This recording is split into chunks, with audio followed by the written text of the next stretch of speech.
नमस्कार दोस्तों, स्वागत है आपका ग्रामीण नवप्रवर्तन के एपिसोड पर। आज हम एक बहुत महत्वपूर्ण विषय पर बात करेंगे, वो जो है ग्रामीण व्यवसाय और ग्रामीण उद्योग। जैसा कि हम सब जानते हैं, भारत की असली ताकत गाँव में बसती है, लेकिन आज भी गाँव का युवा रोजगार और अच्छे अवसरों के लिए शहर की ओर भाग रहा है। अगर गाँव में व्यवसाय और उद्योग खड़े हो तो न केवल पलायन रुकेगा, बल्कि गाँव भी आत्मनिर्भर बनेगा। गांव में केवल मिट्टी के घर, खेत खलियान नहीं है, बल्कि ये हमारी संस्कृति है, हमारी परंपरा है और हमारी अर्थव्यवस्था की रीढ़ है। तो आज भी भारत की लगभग 65% आबादी गांव में रहती है, लेकिन अफसोस रोजगार के अवसर शहरों तक ही सीमित है। इसलिए हर साल लाखों नौजवान अपने गांव को छोड़कर बड़े शहरों की ओर पलायन करते हैं, क्योंकि मजदूरी करने जाते हैं, जो कोई रिक्शा चलाने जाता है। लेकिन सवाल ये है कि गांव में ही रोजगार पैदा नहीं हो सकता क्या हमारे गांव आत्मनिर्भर नहीं बन सकते? तो इस वीडियो में हम देखेंगे गांव में व्यवसाय की ज़रूरत क्यों है, कौन कौन से व्यवसाय और उद्योग गांव में शुरू किए जा सकते हैं, उसके कुछ सफल उदाहरण, सरकारी योजनाएं और आने वाले समय की संभावनाएं है। तो आइए शुरू करते हैं। तो सबसे पहले देखेंगे कि गांव में व्यवसाय की ज़रूरत क्यों है। अभी भारत की लगभग 65% आबादी गांव में रहती है, लेकिन रोजगार का बड़ा हिस्सा शहरों में केंद्रित है। परिणाम ये होता है कि लाखों लोग रोजी रोटी की तलाश में गांव छोड़कर शहर चले जाते हैं। अगर गांव में उद्योग लगे तो लोगों को अपने घर पर ही रोजगार मिलेगा। इससे गांव की अर्थव्यवस्था मजबूत होगी और किसान, महिलाएं और युवक सभी आत्मनिर्भर बनेंगे हमारे गाँव में रहकर। अभी इसकी एक छोटी कहानी सुन लिए। अभी मान लीजिए एक गांव में 1000 युवा रहते हैं। अगर उनमें 600 नौकरी की तलाश में शहर चले जाते हैं तो गांव में खेती और उसका विकास का धीमा हो जाता है। लेकिन अगर वही 600 लोग अपने गांव में ही कोई व्यवसाय शुरू कर ले, जैसे दूध उत्पादन का हुआ या कुछ और हुआ, तो वो खुद भी कमा सकते हैं और दूसरों को भी रोजगार दे सकते हैं। गांव में जमीन है, मेहनतकश लोग हैं, परंतु अवसर नहीं है। जब गांव का युवक काम की तलाश में शहर जाता है तो गांव पीछे छूट जाता है और खेती धीरे धीरे घाटे का सौदा बन जाती है और गांव की तरक्की थम जाती है। अगर यही अवसर गांव के भीतर मिले तो सोचिए, युवा अपने ही खेत में फसल उगाएगा और उसकी प्रोसेसिंग करके खुद ही बेचेगा। महिलाएं घर पर ही कुछ रहकर काम कर पाएंगी और बुजुर्ग और बच्चे अपने परिवार से दूर नहीं रहना उनको अपने परिवार से दूर नहीं रहना पड़ेगा। तो ग्रामीण व्यवसाय सिर्फ रोजगार ही नहीं देगा, बल्कि गांव की सामाजिक, सांस्कृतिक और आर्थिक जड़ों को भी मजबूत करेगा। तो अब देखेंगे डेयरी व्यवसाय के बारे में। तो दूध हमेशा ही मांग में रहता है, चाहे वो शहर हो या गाँव। तो दूध से बने उत्पादन जैसे कि पनीर, घी, दही, मक्खन, इनकी बिक्री भी लगातार होती रहती है। पहले हम इसे छोटे स्तर पर एक 4 से 5 गाय या भैंस लेकर भी शुरू कर सकते हैं और धीरे धीरे हम बड़ा डेयरी फार्म बनाया जा सकता है। अभी उदाहरण के तौर पर देखिए कि गुजरात की अमूल डेयरी ने किसानों को एकजुट कर एक दूध उत्पादन से करोड़ों कमाए। आज अमूल भारत ही नहीं बल्कि विश्व का एक बड़ा नाम है। तो अभी आगे देखेंगे मधुमक्खी पालन। तो अभी शहद की मांग तो पूरे साल ही रहती है। अगर उससे हम ना कि शहद, बल्कि इसके अलावा हम उसके वैक्स से मोमबत्तियाँ और कई ब्यूटी प्रोडक्ट भी बना सकते हैं। और मधुमक्खी पालन के लिए हमें बहुत बड़ी जमीन की भी ज़रूरत नहीं पड़ती। सिर्फ सही प्रशिक्षण और फूलों वाले वातावरण की ज़रूरत रहती है। और इसका लाभ ये है कि ये कम लागत में ज़्यादा मुनाफा देता है। अब आगे देखेंगे मत्स्य पालन में। अभी हम खेत में एक छोटे तालाब बनाकर उसमें हम मछली पालन कर सकते हैं। मछली की डिमांड गाँव में और शहर में दोनों जगह ही बहुत ज़्यादा है और कई राज्यों में तो सरकार मछली पालन के लिए सब्सिडी भी देती है। अभी आगे देखेंगे खाद्य प्रसंस्करण उद्योग के बारे में। तो इसमें हम सबसे पहले देखेंगे एक टमाटर से हम केचप और सॉस का निर्माण कैसे कर सकते हैं।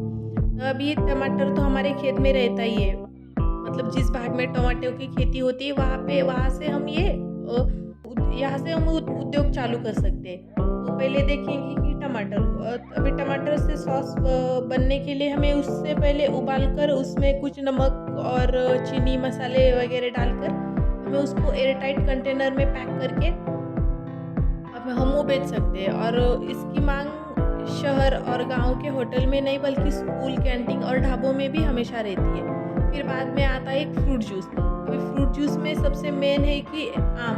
अभी हम आम का अचार भी बना सकते हैं, हम उससे जेली भी बना सकते हैं।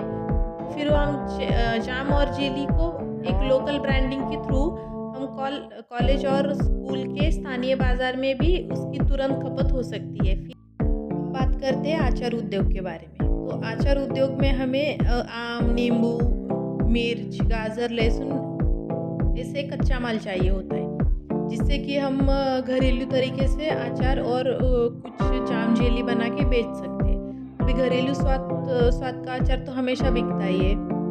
अभी इसमें हम निवेश कम और मुनाफा ज़्यादा रहता है। और इस बात का ध्यान रखें कि पैकेजिंग आकर्षक होनी चाहिए, क्योंकि ग्राहक सबसे पहले पैकेजिंग देखकर प्रभावित होते हैं।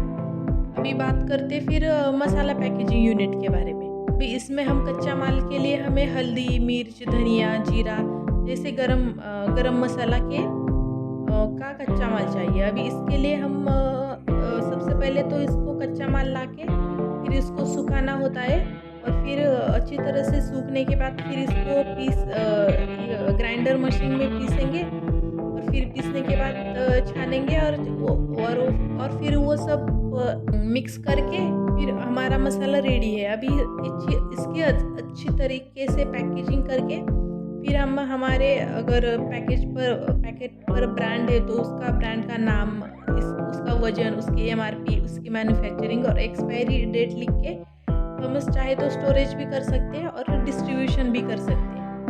अभी हम ये दुकानों में, सुपरमार्केट में और ऑनलाइन मार्केट में भी सप्लाई कर सकते हैं। अभी बात करते हैं इसके निष्कर्ष के बारे में।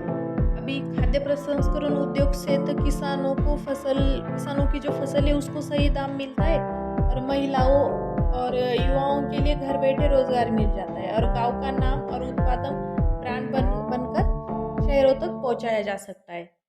इसके लिए सरकारी सहायता और योजनाएं भी है, जैसे कि प्रधानमंत्री सूक्ष्म खाद्य प्रसंस्करण योजना PMFME। इसमें 35% तक तो सब्सिडी मिल जाती है। फिर उसके बाद आता है खाद्य एवं ग्राम उद्योग आयोग। ये हमें पापड़ और अचार और मसाला उद्योग के लिए सहायता देता है, और इसके लिए हमें फसाई का लाइसेंस भी होना ज़रूरी है ताकि उत्पादन सुरक्षित और मान्य हो। तो अभी हम बात करने वाले हैं एक ऐसे ग्रामीण व्यवसाय की जिसकी डिमांड भारत में ही नहीं बल्कि भारत के बाहर भी इसको जाना जाता है।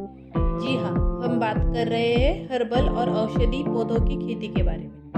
तो दोस्तों, हर्बल की खेती का मतलब ये ऐसे पौधों की खेती करना होता है जिसका उपयोग हम दवाइयाँ, कॉस्मेटिक, हर्बल प्रोडक्ट्स और हेल्थ सप्लीमेंट बनाने के लिए होता है इसका।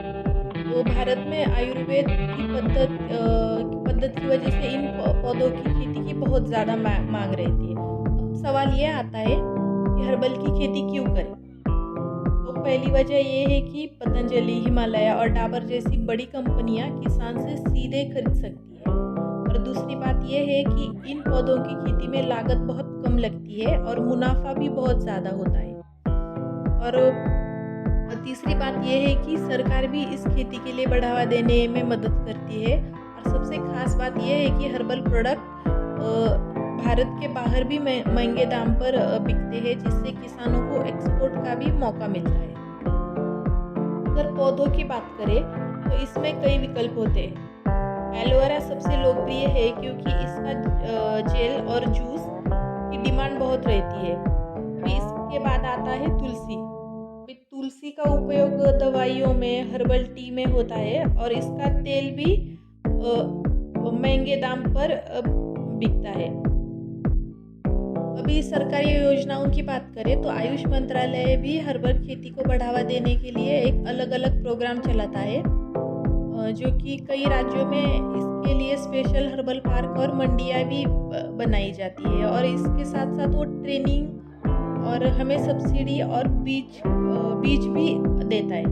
हालांकि इस बिजनेस में चुनौतियाँ बहुत है। कई बार किसानों के पास सही जानकारी नहीं होती और वे गलत लोगों से धोखा खा सकते हैं। इसका हल बहुत आसान है। खेती शुरू करने से पहले किसी एक दवा कंपनी या हर्बल मंडी से कांटेक्ट कर लीजिए और फिर उसके हिसाब से खेती कर दीजिए। तो आपको ये वीडियो कैसी लगी? अगर अच्छी लगी हो तो एक लाइक कर दीजिए और कमेंट में हमें ज़रूर बताइएगा कि आप अगला वीडियो क्या देखना पसंद करेंगे, और चैनल को सब्सक्राइब करना ना भूलिए ताकि ऐसी वीडियो आप तक पहुंच सके। तब तक